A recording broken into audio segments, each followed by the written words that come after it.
Ada yang bilang jadul, kayak ada yang bilang ketinggalan zaman, kayak ada yang bilang udah norak, kayak di atas kertas mobil ini tenaganya lebih besar dari seri 4D56 sebelumnya.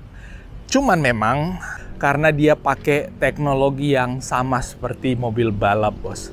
Ini harusnya lebih enak juga di bagian bosnya. Karena kalau kita lihat, ini banyak yang ngakalin yang ini, bos. Nih.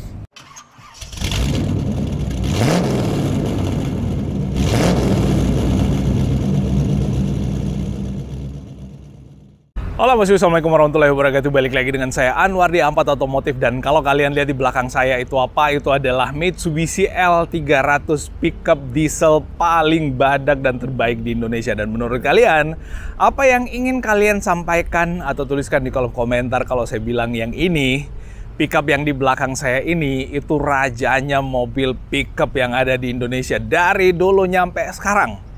Menurut kalian gimana? Bener apa enggak? Tuliskan di kolom komentar ada di bawah. Dan kita bahas si Mitsubishi L300 diesel edisi terbaru yang mesinnya itu ya hampir mirip dengan yang ada di Pajero Sport. Nah bosku, seperti yang saya sampaikan di opening tadi, ini adalah mobil pickup terbaik di Indonesia. Kenapa bisa? Yang pertama ukurannya lebih besar, yang kedua pengalamannya udah luar biasa dari dulu nyampe sekarang. Dan udah dikenal dari dulu nyampe sekarang. Saking terkenalnya, mukanya masih sama aja bosku. Ada yang bilang jadul, kayak ada yang bilang ketinggalan zaman, kayak ada yang bilang udah norak, kayak nggak peduli. Ini adalah mobil pickup yang bahkan ada banyak yang beli untuk sekedar hobi dimodifikasi.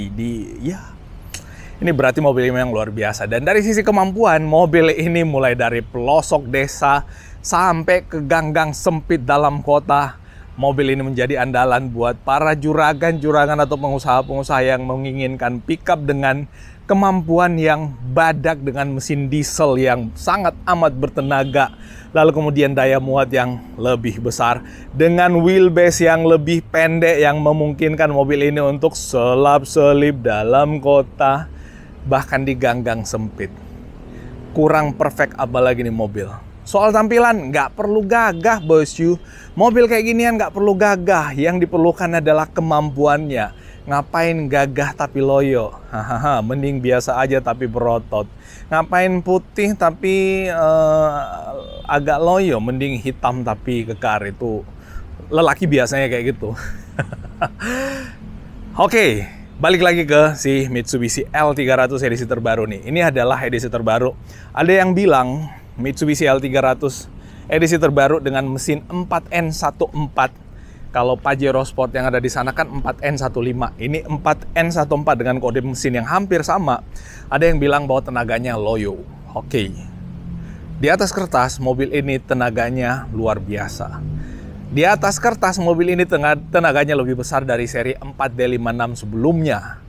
Cuman memang mobil ini direkomendasikan oleh pabrikan berdasarkan spesifikasi mesinnya itu harusnya pakai pakai bahan bakar CN51, which is itu berarti Dexlite minimal atau Pertamina Dex kalau mau lebih maksimal lagi. Itu yang disarankan pabrikan. Oleh karenanya, kalau misalkan mobil-mobil kayak ginian, termasuk mobil Triton, termasuk truknya Mitsubishi, termasuk semua mobil diesel yang ada di Indonesia, kalau disarankan pakai CN51 lalu kemudian pakai bahan bakar yang kualitas di bawahnya, otomatis daya ledak kompresi dalam ruang bakarnya itu berbeda. Besaran volume solar ketika dibuang dalam ruang bakar atau diinjeksi ke ruang bakar lalu kemudian terbakar menghasilkan daya ledak atau daya dorong, itu akan beda kualitasnya. Lebih bagus kualitasnya pakai Dexlite dengan volume semprot yang sama. Oleh karenanya, kalau mau lebih galak tenaganya, coba pakai Dexlite aja. Tapi mahal Dexlite ya. Sekarang infonya Dexlite udah turun lagi tuh bos. Kalau salah sekarang 13.000. Tapi memang iya masih 2 kali lipat sama harga solar yang 6.000 sekian aja. Tapi balik lagi ke kalian. Tapi untuk kebanyakan pengguna mobil itu menurut saya, kecuali di tempat-tempat yang medannya rada berat, memang butuh tenaga mesin yang lebih kuat lagi. Tapi menurut saya ini masih tetap terbaik di kelasnya. Karena semua mobil diesel sekarang sudah Euro 4. Kalian mau cari merek apapun harusnya menggunakan teknologi Euro 4 semua. Udah power steering pula.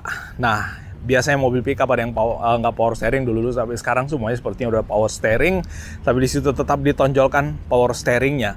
Nah, soal mukanya yang katanya jadul ya, sekali lagi memang ini heritage-nya L300 dipertahankan dari dulu sampai sekarang. Mukanya kayak gini aja terus. Ini ciri khas yang nggak bisa dihilangkan dari L300 dengan housing mata yang mengotak, lalu kemudian ininya aja, bagian grillnya yang dibikin lebih mewah dengan warna chrome kayak gitu dengan logo Mitsubishi bagian tengahnya. Lalu kemudian bagian bawahnya semacam kayak dagunya dibikin lebih panjang lagi ke bawah. Dan kalau kita lihat ini ada banyak perintilan-perintilan yang kelihatan di sini. Protektor di bagian bawah sini, protektor untuk radiatornya biasanya supaya tidak ada lemparan batu lalu kemudian melempar masuk ke bagian dalam situ. Di intercoolernya, ada intercooler. Nggak sebesar Pajero intercoolernya, lalu kemudian ada radiator, lalu ada klakson dan perintilan lain-lainnya termasuk per buat kopling atau buat rem tangan ini yang ada di bagian sini nih. Nah kayak gitu, ada semacam kayak stabilizer juga ya, semacam ya bagian bawah situ. Dan ini adalah leather frame atau punya rangka chassis. Nah sehingga memang mobil ini punya kemampuan yang lebih kuat lagi. Nah itu untuk di bagian kolong-kolongnya.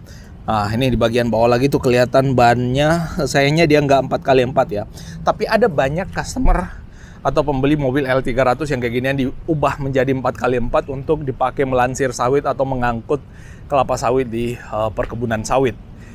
Nah untuk visibility-nya nggak usah khawatir, ini termasuk yang paling besar untuk visibility-nya. Pickup selalu paling besar untuk visibility-nya, apalagi flat untuk bagian kepalanya, nggak ada moncongnya ke depan lagi karena dia pakai teknologi yang sama seperti mobil balap, bos. Ini sama seperti mobil balap 2 pintu. Tapi memang iya, ini mobil kan juga 2 pintu, bos. Ya ini mobil nggak cuman pintunya yang mirip sama mobil balap, tapi penempatan mesinnya ya, kita tahu bahwa ada supercar atau hypercar yang pakai mid engine yang mesinnya ada di tengah. Ini termasuk salah satu di antaranya, mesinnya ada di bawah bokong. Mesinnya ada di bawah tempat duduk penumpang yang ada di bagian sebelah kiri sana tuh. Kalau kita mau akses mesin termasuk kalau nggak salah di bagian bawah sini. Kalau nggak salah ya. Intinya mesinnya ada di bagian bawah. Nah, terus kelihatan di bagian sini tuh ada gardannya, lalu kemudian ada knalpotnya atau gas buangnya itu kelihatan di bagian bawah situ. Dan untuk bagian mesinnya kalau misalkan mau diakses perbaikan, posisinya di bagian bawah sini. Jadi benar-benar mid engine. Biasanya kan mobil kalau misalkan ada moncongnya mesti ada di bagian depan, ini nggak ada di bagian bawah sini dong, bos. Sehingga ini harusnya lebih enak juga di bagian bawah sini. Karena kalau kita lihat dia pakai semacam double wishbone juga ya. Pernya per keong harusnya untuk bagian depan, karena kita nggak lihat ada ayunan per daun di bagian sini, karena memang tumpuan beban yang lebih banyak di mobil ini pada saat memuat barang adalah di per daun yang ada di bagian belakang sini. Baknya cukup panjang dengan cantelan-cantelan untuk mengikat dan pagar di bagian sini, lalu kemudian di bagian sini ada untuk membuat air itu pada saat hujan mengarahnya ke samping-samping. Dan ini baknya tebal. Tebal sekali ya. Sampingnya nggak terlalu tebal.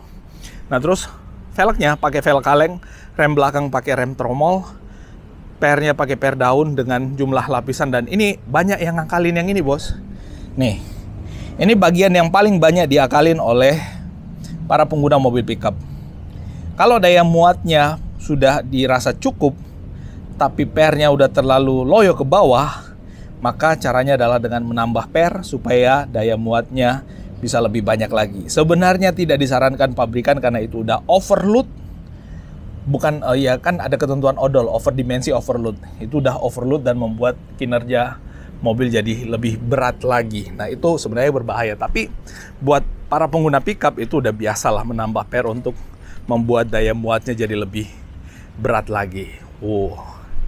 Menurut kalian gimana? Tuliskan di kolom komentar dari bawah. Kalian termasuk orang yang suka menyiksa mobil apa enggak?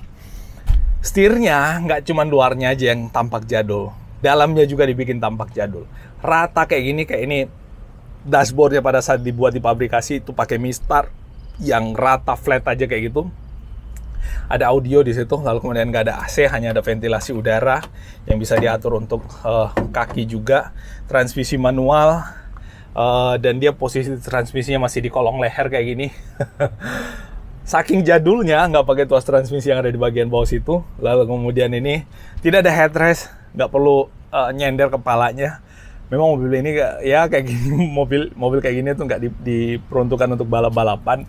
Ya, dan sekalipun ada cameo atau istilah orang-orang menganggap bahwa L300 itu suka nyungsep karena katanya dipakai buat balap-balapan, tapi ya nggak semua mobil ya. Dari semua yang laku L300 lebih banyak yang dipergunakan dengan mengutamakan keselamatan pastinya. Nah ini pintunya mesti nah itu baru rapet tuh. Nih ini kalau tadi belum rapat, dan kalau kita buka, oh ini kayak nendang keluar ini karetnya tebal banget ini.